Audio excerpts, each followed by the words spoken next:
I don't know what made me go there that evening, maybe the lure of the unknown, maybe just the boredom of a photographer looking for something different, something raw, something with a story behind it.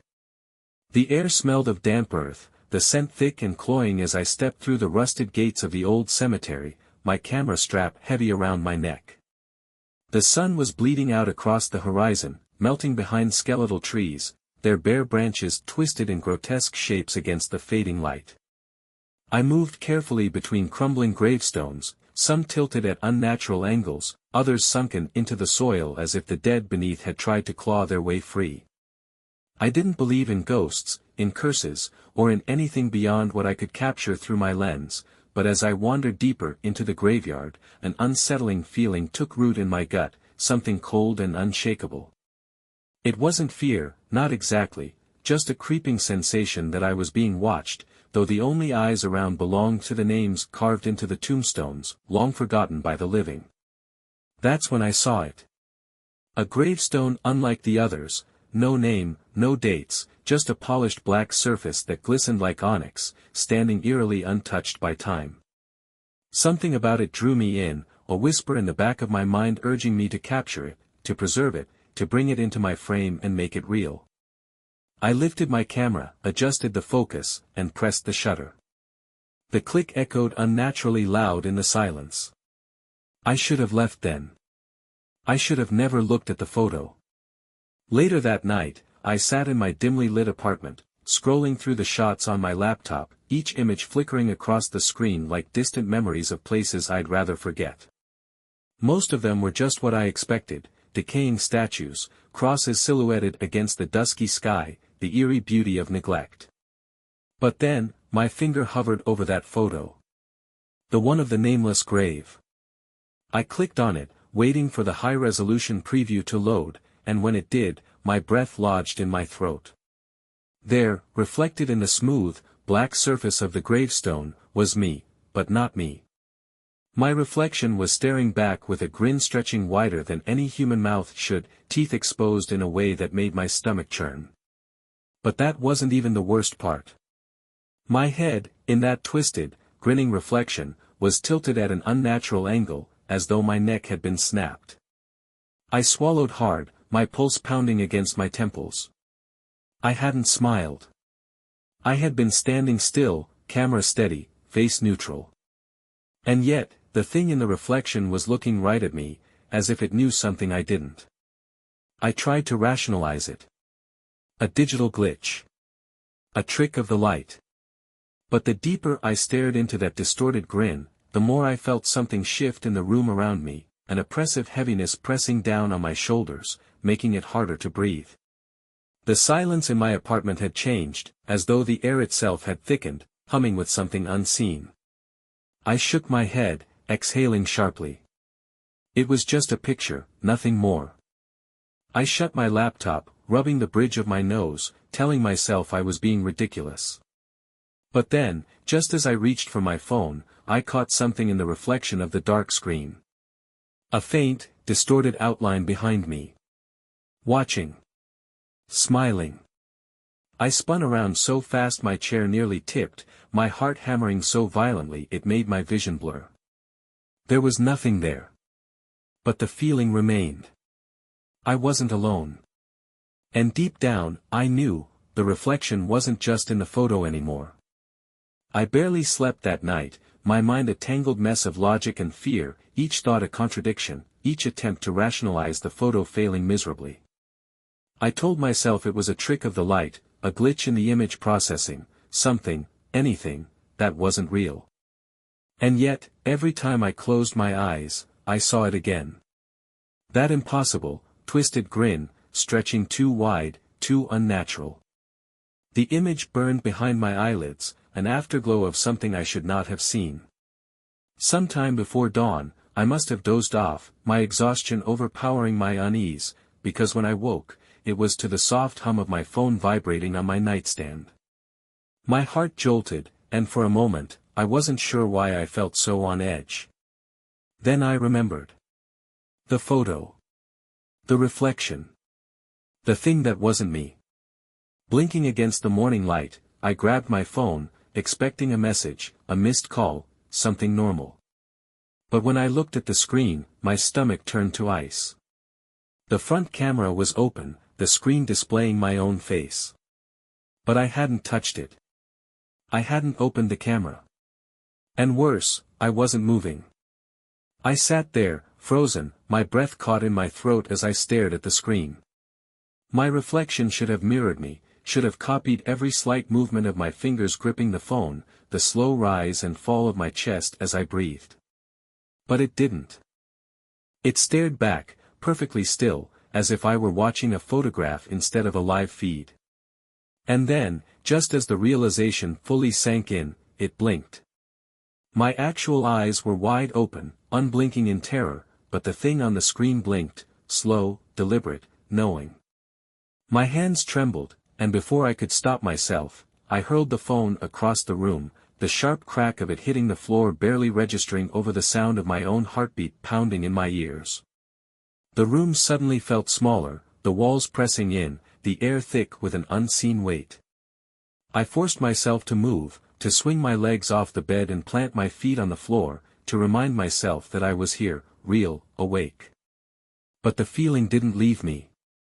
The sensation that something was watching, waiting, pressing against the edges of my perception just beyond where my eyes could reach. Slowly, cautiously, I stood and made my way to the bathroom, my bare feet cold against the wooden floor, each step hesitant. I needed to see, needed to prove to myself that everything was normal. That it was just exhaustion, just my mind playing tricks on me. I flicked on the bathroom light, the fluorescent glow harsh and unyielding, illuminating my reflection in the mirror above the sink. It was me. Just me. No twisted smile, no unnatural movements. Just tired eyes, dark circles, the exhaustion of a restless night evident in every feature. My pulse slowed slightly, the grip of panic loosening. Maybe I had imagined it. Maybe I had been half asleep, my mind still tangled in nightmares. I let out a shaky breath, gripping the edges of the sink, forcing myself to believe that I was overreacting. And then, as I turned the faucet on, something shifted in my peripheral vision. Not a movement. Not exactly. More like, a delay. My hands were under the running water, feeling the icy cold, but in the mirror, they hadn't moved yet. A split-second lag. Not a trick of the eye. Not my imagination. My breath hitched as I lifted one trembling hand, watching in horror as the reflection remained perfectly still for a second too long before finally following, mimicking the motion with an unnatural hesitation. I wanted to step back, to run, to do anything but stand there as my own reflection glared at me through the mirror, its face twisting ever so slightly into something else. And then, just as I reached for the light switch, it did something I knew was impossible. It spoke. Not out loud. Not in any way I could hear. But I felt it, like a whisper sliding beneath my skin. I see you.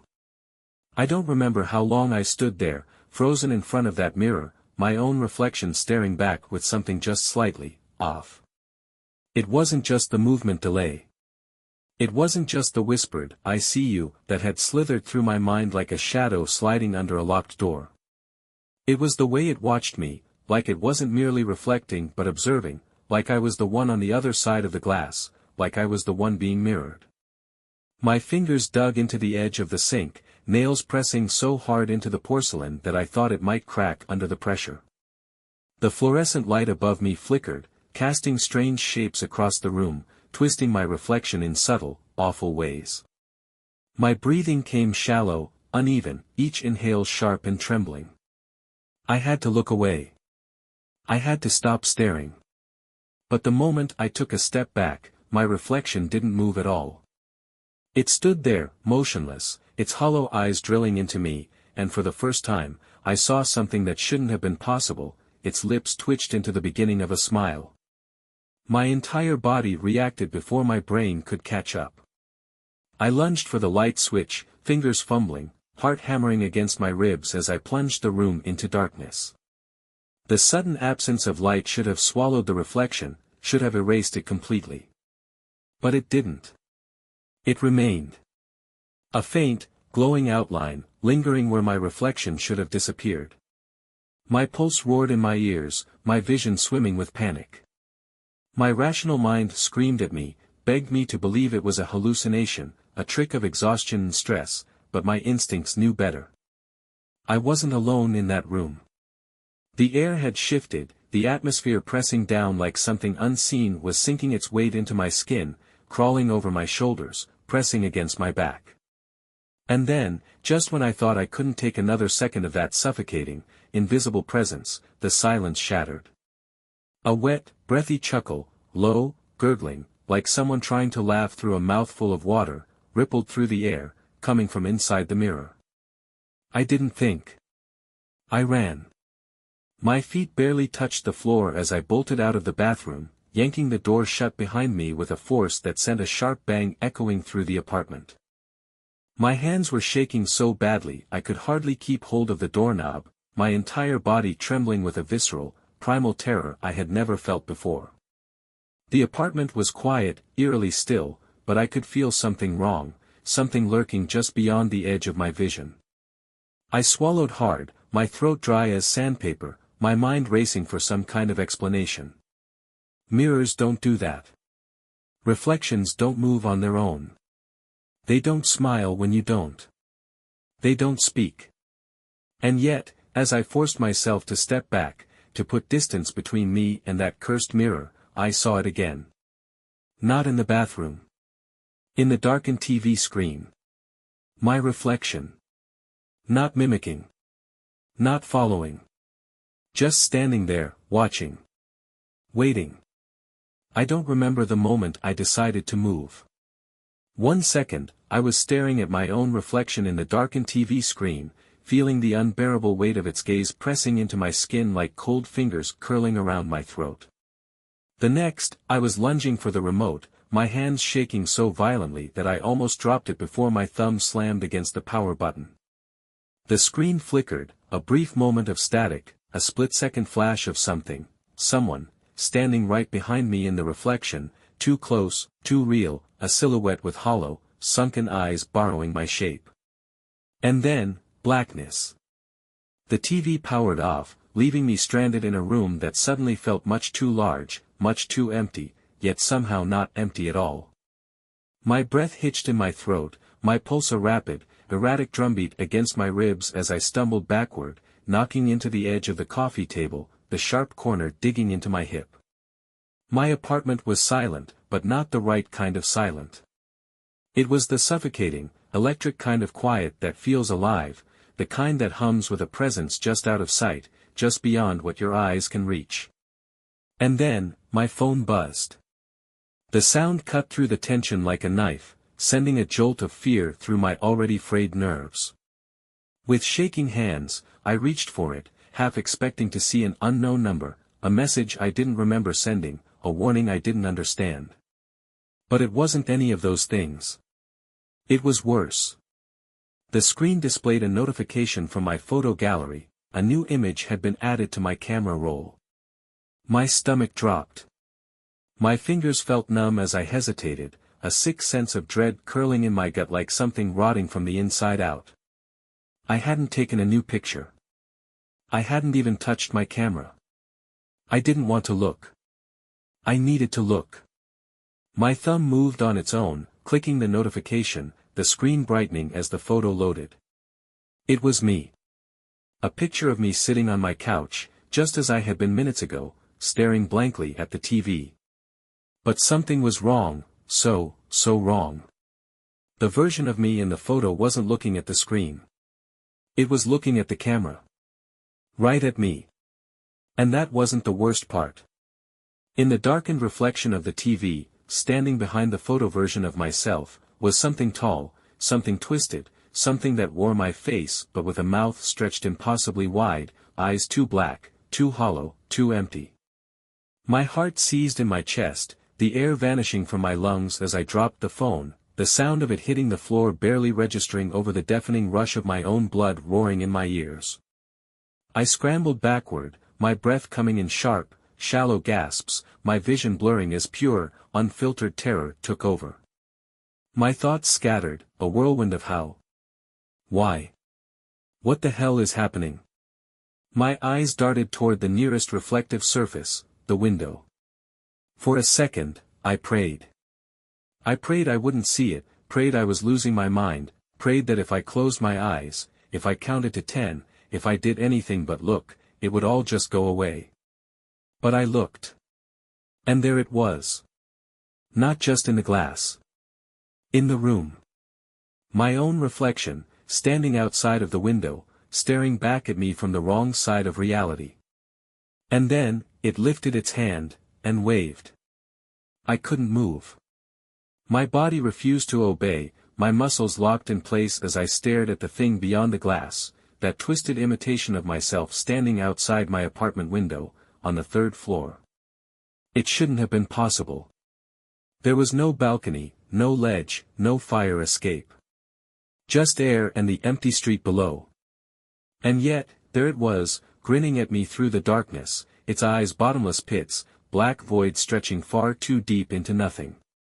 My breath hitched in my throat as I watched it lift one hand, slow and deliberate, pressing its palm against the glass, leaving behind a faint, oily imprint that sent a fresh wave of nausea roiling through my stomach. The shape of the hand was wrong. The fingers were too long, stretching just a little too far, the nails cracked and uneven. It wasn't me, not really. It was something else, something pretending, something waiting. A noise broke the stillness, a whisper, low and crackling, like static filtering through an old radio. My name. It said my name. Not aloud. Not in a way that I could hear with my ears. It was inside my head, threading through my thoughts like a voice that had always been there, lurking beneath the surface, waiting for the right moment to crawl free. My stomach twisted violently, and I stumbled back, my heel catching on the coffee table, sending me crashing to the floor. The pain barely registered, my entire body too consumed by the sickening pulse of terror pressing into my bones. I couldn't look away. I didn't dare. But I had to move, had to get out, had to do something before it did. My hands found my phone, fingers trembling as I fumbled to unlock it, to search for anything, any explanation, any way to stop this. And then, a thought cut through the fog of my panic, the cemetery. I had to go back. I didn't know why, didn't know what I was looking for, but something in my gut told me the answers were buried there, tangled in the roots of that nameless grave, in the polished stone that had reflected something wrong.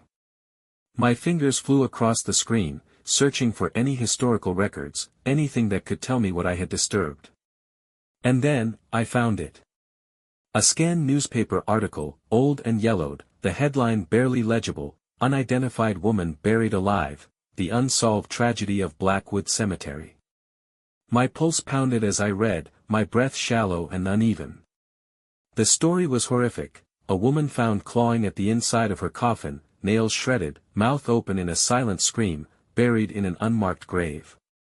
No name. No family. No one who claimed her. Just a mystery, a tragedy that had been left to rot in the forgotten corners of history. But there was one detail that sent ice flooding through my veins, one piece of information that made my skin crawl, my hands shaking so badly I nearly dropped my phone. The grave had originally been marked with a mirror.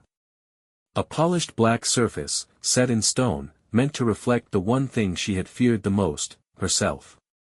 I woke one night in the dead silence of my apartment, my heart pounding in my chest like an erratic drum as I noticed with growing terror that the reflection in my bedroom mirror no longer obeyed the laws of mimicry that had governed it for so long, but instead existed as an autonomous presence that moved and shifted with a purpose all its own, the image of myself, which once had been a simple replication of my every gesture and expression, now appeared to be an entity that was detached from the constraints of my own body, its eyes glinting with a sinister intelligence as they roved the room independently of my own, its lips curving into a malevolent smile that suggested both cruelty and despair, while every minute detail of that visage, the pallor of the skin, the shadow that fell beneath the high cheekbones, and the slow, deliberate blink that was out of sync with my natural rhythm, compelled me to question whether I was still in control of my own life or if I had somehow invited An insidious double into my very existence, I stood transfixed in a state of paralyzing disbelief, each second stretching into an eternity as I observed that, in moments when I attempted to move or speak, the reflection continued to act with an eerie autonomy, its hand reaching out toward the glass as if to break the boundary between the world I knew and the dark, unknowable realm that it represented, its eyes never leaving mine, challenging me to decipher the unspoken menace in its gaze while the silence of the room throbbed with the unuttered promise of something far worse than a mere illusion.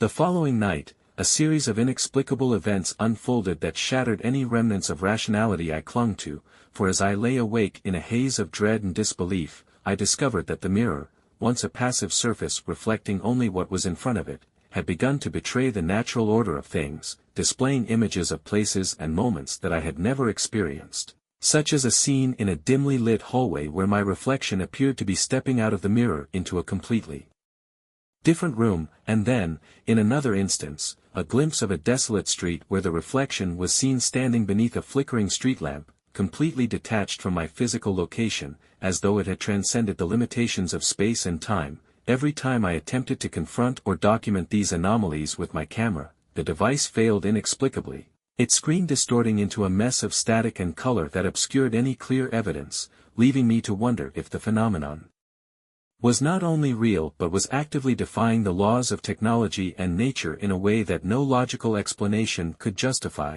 and if every reflective surface, from the cold metal of my refrigerator to the dark sheen of my television screen, had become a potential portal through which this other version of myself could assert its existence and slowly, imperceptibly, take over the reality I once knew.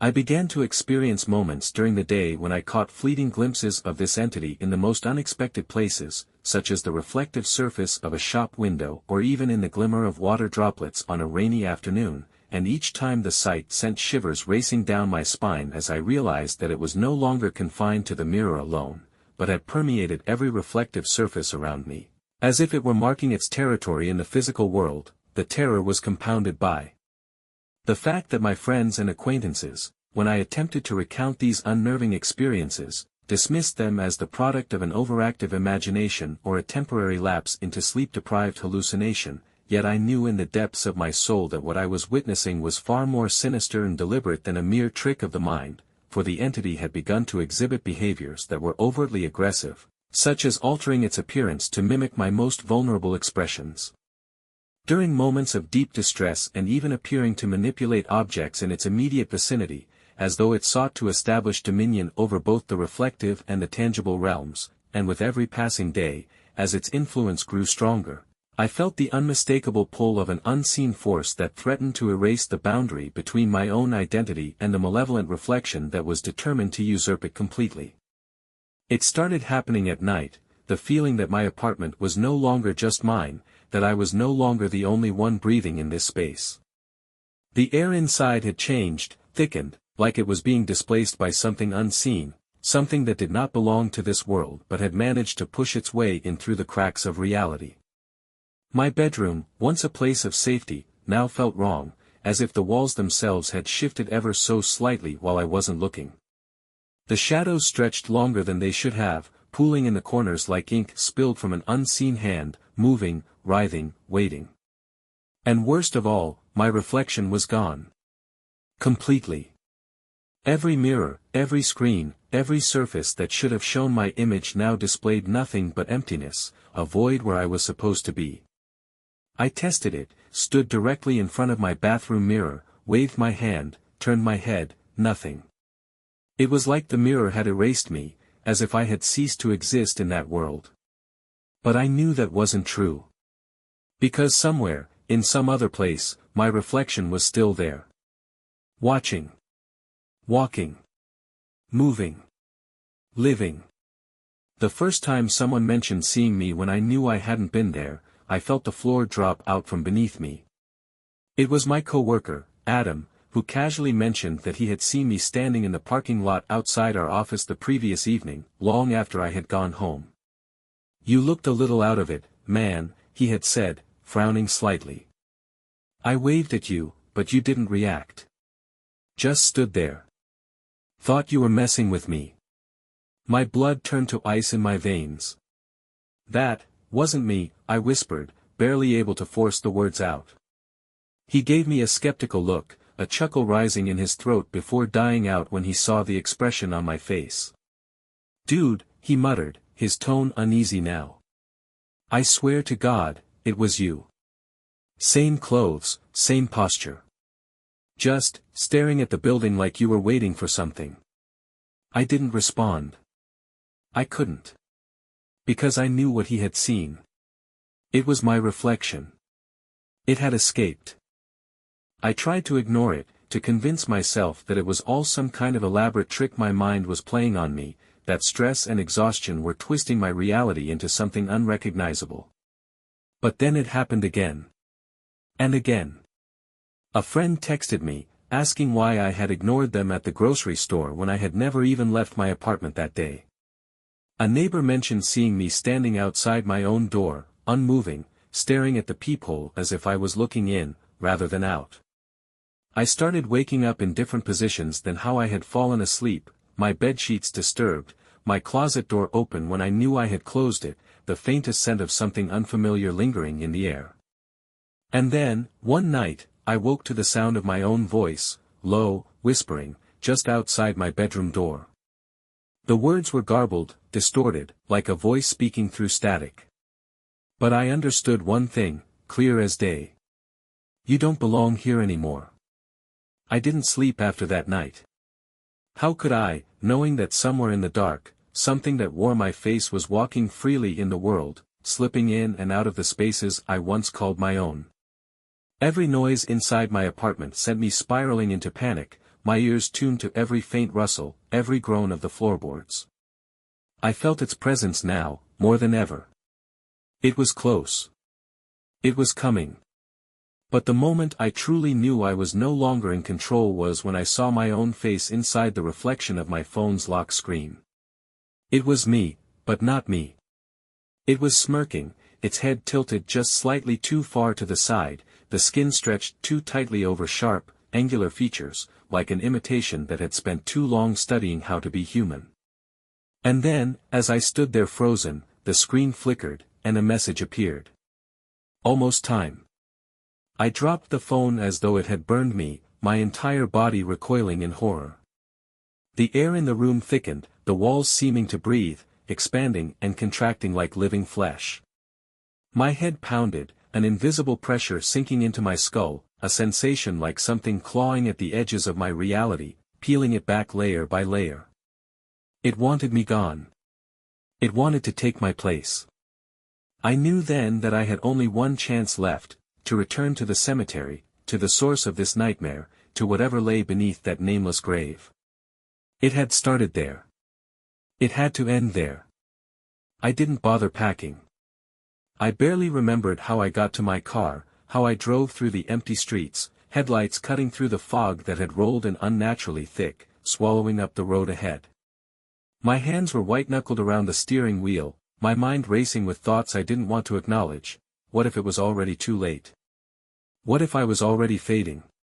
What if, the moment I stepped into that cemetery, I would no longer be the one walking back out? As I pulled up to the rusted gates, something in my periphery caught my eye. A figure stood just beyond the tree line, half hidden in the shadows, watching me.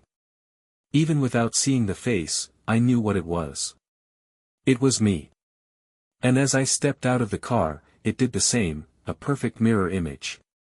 But only one of us would be leaving tonight. The night air was thick, suffocating, wrapping around me like a shroud as I stepped past the rusted cemetery gate, its hinges groaning in protest. My breath came in shallow gasps, each inhale dragging against my lungs like sandpaper, but I forced myself forward, my eyes locked onto the shadowed path leading toward the grave, the place where all of this had started. My skin crawled with the overwhelming sense that I wasn't alone, that something unseen slithered through the darkness just out of reach, moving between the headstones, watching. My fingers curled into fists at my sides, nails biting into my palms as I tried to silence the screaming thought hammering inside my skull, it's already here. It's waiting for you. And then, I saw it. The grave.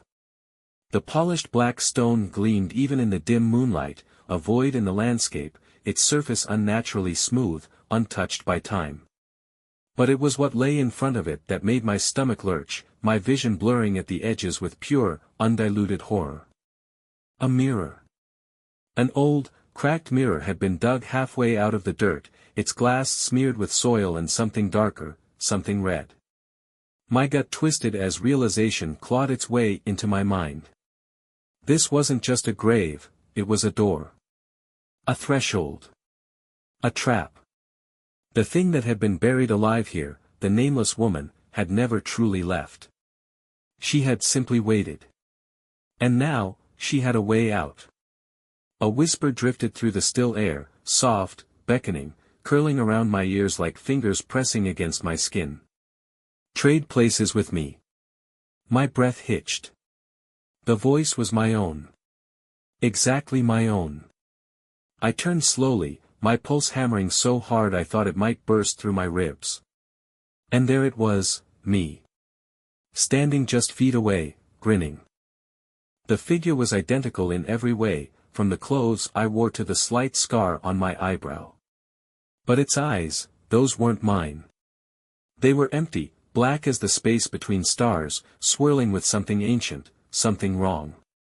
It tilted its head, the motion too sharp, too unnatural, like a puppet whose strings had just been cut. And then, it stepped toward me. One slow, deliberate step. Then another. And another. Panic detonated inside me. It was trying to take my place. No, not trying, it already had. If I didn't do something now, if I hesitated for even a second longer, I would be the one trapped here. Buried. Forgotten. My body moved before my mind could catch up. I lunged forward, my hands grasping for the mirror, the old glass slicing into my palms as I wrenched it free from the dirt. The reflection, the thing pretending to be me, let out a distorted, ear-splitting shriek, a sound that wasn't human, wasn't meant for this world.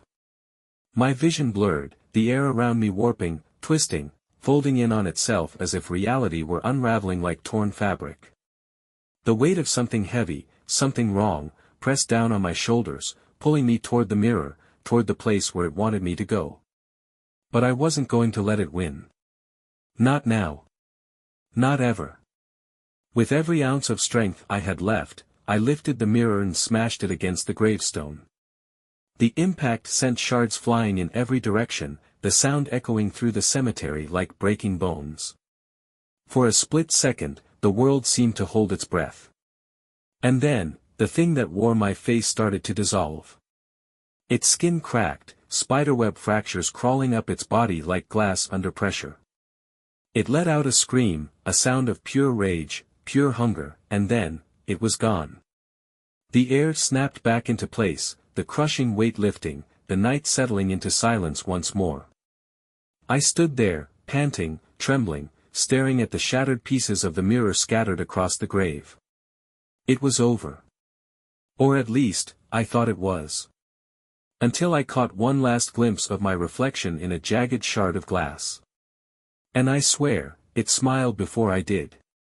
The silence in the cemetery was deafening, thick and suffocating, as if the very air had been drained of life in the aftermath of the shattered mirror. I stood there, frozen, staring down at the jagged shards scattered across the cold earth, each piece reflecting fragments of my face in distorted, fractured angles. My pulse hammered violently against my ribs, my hands trembling from the force of what I had just done. The weight of something invisible pressed against me, the sensation of an absence that wasn't quite real, like the moment right before a storm when the sky holds its breath. I swallowed hard, every nerve in my body screaming for me to move, to leave this place behind, to pretend none of it had ever happened.